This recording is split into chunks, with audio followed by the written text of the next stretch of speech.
तो चलिए आज एक ऐसी हॉरर कहानी की दुनिया में चलते हैं जो आपको अंधेरे से डरने पर मजबूर कर देगी। ये कहानी है एक परिवार की जो एक अनदेखे दुश्मन से अपनी जिंदगी बचाने के लिए लड़ रहा है। आइए इस खौफनाक सफर की शुरुआत करते हैं। सोचिए जरा, क्या होगा अगर जिंदा रहने के लिए आपको 24 घंटे लगातार रोशनी में रहना पड़े। एक ऐसी दुनिया जहां रात का अंधेरा मौत का साया बनकर आता हो। बस यही है इस कहानी की बुनियाद, जहां एक परिवार के लिए रोशनी ही जिंदगी है और अंधेरा मौत। तो कहानी के पहले हिस्से में हम देखेंगे अंधेरे का ये डर। ये हमें उस परिवार की रोज की, आप कह सकते हैं, खौफनाक सच्चाई दिखाता है, जहां हर शाम एक जंग से कम नहीं होती। तो होता यह है कि हर शाम अवनी और रमन एक रस्म निभाते हैं। नियम सीधा है, घर का कोई भी एक भी कोना अंधेरे में नहीं रहना चाहिए। आप सोचिए, उनके लिए अंधेरे की एक पतली सी लकीर भी मौत का बुलावा हो सकती है।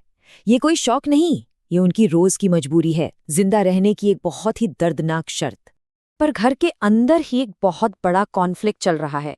एक तरफ हैं बच्चे जो अंधेरे से लड़ रहे हैं और दूसरी तरफ है उनकी माँ रोशनी, जो जानबूझकर अंधेरे में बैठी रहती हैं। उनका ये अजीब और सच कहूं तो खतरनाक बर्ताव बच्चों के लिए एक पहेली बन चुका है।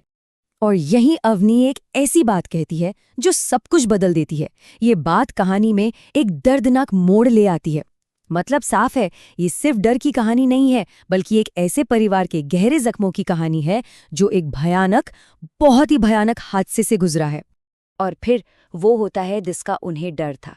ये खतरा अब सिर्फ एक डर नहीं रहता, बल्कि हकीकत बन जाता है। जब अंधेरे में अमन पर हमला होता है और वो जैसे तैसे बचता है, तब ये बात बिल्कुल साफ हो जाती है कि दुश्मन घर के अंदर ही है और वो बेहद खतरनाक है।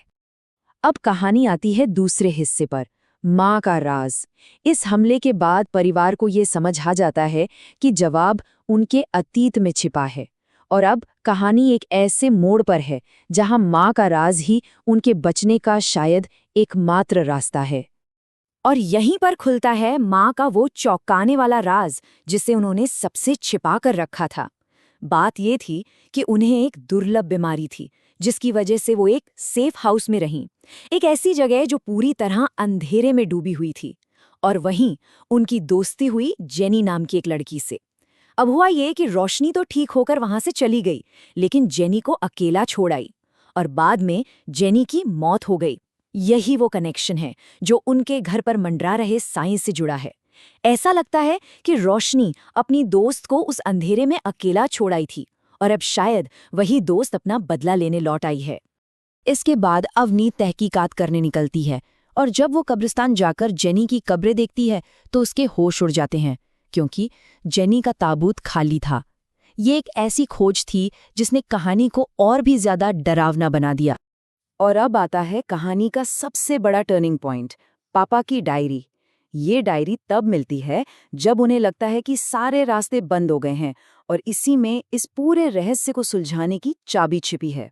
डायरी की सिर्फ एक लाइन, बस एक लाइन, परिवार की पूरी सोच को हिलाकर रख देती है। उन्हें पता चलता है कि दुश्मन कभी बाहर से आया ही नहीं, वो तो हमेशा से उनके साथ, उनके ही घर में मौजूद था। पिता के विश्लेषण से एक और खौफनाक सच्चाई सामने आती है। जेनी अब कोई इंसान नहीं, बल्कि एक सुपरनैचुरल जीव बन चुकी है।